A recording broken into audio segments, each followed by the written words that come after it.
Hello दोस्तों। आज हम एक ऐसे धातु के बारे में बात करने जा रहे हैं जो होती तो हमारे आसपास ही है, लेकिन हम उसके बारे में बहुत कुछ कम बातें जानते हैं। उस धातु का नाम है तांबा, जिसे हम कॉपर के नाम से जानते हैं। तांबा मानव सभ्यता के विकास में एक महत्वपूर्ण भूमिका निभाता आया है। इसका उपयोग प्राचीन काल से ही किया जाता रहा है और इसे मानव द्वारा उपयोग की जाने वाली पहली धातुओं में से एक माना जाता है। तांबे का प्रारंभिक उपयोग प्रागैतिहासिक युग माना जाता है कि तांबे का उपयोग लगभग 9000 ईसा पूर्व से किया जा रहा है। उस समय लोग प्राकृतिक रूप से पाए जाने वाले तांबे के टुकड़े का उपयोग औजार बनाने के लिए करते थे। फिर आया नियोलिथिक युग। इस युग में लोगों ने तांबे को गर्म करके इसे आकार देने की तकनीक विकसित की। इससे तांबे के औजारों और हथियारों का निर्माण हुआ। फिर आया ताम्र युग। लगभग 5000 ईसा पूर्व से 3000 ईसा पूर्व तक के काल को ताम्र युग कहा जाता है। इस दौरान तांबे का व्यापक रूप से उपयोग हुआ और इससे विभिन्न आकारों में ढालकर औजार, हथियार, गहने और अन्य वस्तुएं बनाई गई। इसके बाद आया मध्ययुगीन काल। इस काल में तांबे का उपयोग विभिन्न उद्योगों में बढ़ता गया। इसका उपयोग सिक्के बनाने, मूर्तियां बनाने और निर्माण कार्यों में किया जाने लगा। फिर आधुनिक युग में औद्योगिक क्रांति के बाद से तांबे की मांग में तेजी से वृद्धि हुई। इसका उपयोग विद्युत या तारों, मशीनरी और अन्य औद्योगिक अनुप्रयोगों में व्यापक रूप से होने लगा। 20वीं शताब्दी में तांबे की खनन और शुद्धिकरण की तकनीक में और अधिक सुधार हुआ और तांबे का उत्पादन बड़े पैमाने पर होने लगा।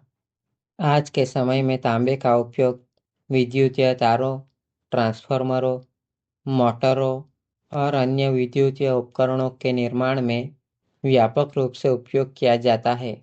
तांबा छतों, नलसाजी और हीट एक्सचेंजरों के निर्माण में उपयोग किया जाता है। तांबा मिश्र धातुओं जैसे पीतल और कांसा बनाने के लिए उपयोग किया जाता है, जिसका उपयोग विभिन्न औद्योगिक अनुप्रयोगों में किया जाता है। कई देशों में तांबे का उपयोग सिक्के बनाने के लिए किया जाता है। तांबे की विशेषताएं। तांबा विद्युतीय और ऊष्मा का एक अच्छा सुचालक है, जिसके कारण इसे विद्युतीय तारों, इलेक्ट्रॉनिक्स उपकरणों और हीट एक्सचेंजरों में व्यापक रूप से उपयोग किया जाता है। तांबा एक लचीली धातु है, जिससे इसे आसानी से विभिन्न आकारों में डाला जा सकता है। तांबा हवा और पानी के संपर्क में आने पर भी क्षारण का प्रतिरोध करता है, जिससे यह लंबे समय तक टिकाऊ होता है। तांबा मानव शरीर के लिए एक आवश्यक सूक्ष्म पोषक तत्व है। यह कई महत्वपूर्ण जैविक कार्यों में शामिल होता है, जैसे कि रक्त निर्माण और हड्डियों का स्वास्थ्य। तांबे का उत्पादन।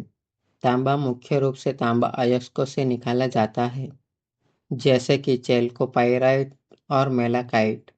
अयस्क को पहले खनन किया जाता है, फिर इसे संसाधित करके शुद्ध तांबा प्राप्त किया जा सकता है। तांबा एक पुनर्नवीनीकरण योग्य धातु है, जिससे इसका पर्यावरणीय प्रभाव कम होता है। हालांकि तांबा खनन और प्रसंस्करण से पर्यावरण प्रभाव हो सकते हैं, जैसे कि भूमि क्षरण और जल प्रदूषण। तांबा मानव सभ्यता के विकास में एक महत्वपूर्ण भूमिका निभाता है। इसका उपयोग हजारों वर्षों से किया जा रहा है और यह आज भी एक महत्वपूर्ण धातु है। इसकी उच्च चालकता, लचीलापन और क्षारण प्रतिरोध इसे विभिन्न उद्योगों में एक महत्वपूर्ण सामग्री बनाते हैं। तांबे के पुनर्चक्रण और पर्यावरणीय प्रभाव को कम करने के लिए सतत विकास की रणनीतियों को अपनाना महत्वपूर्ण है।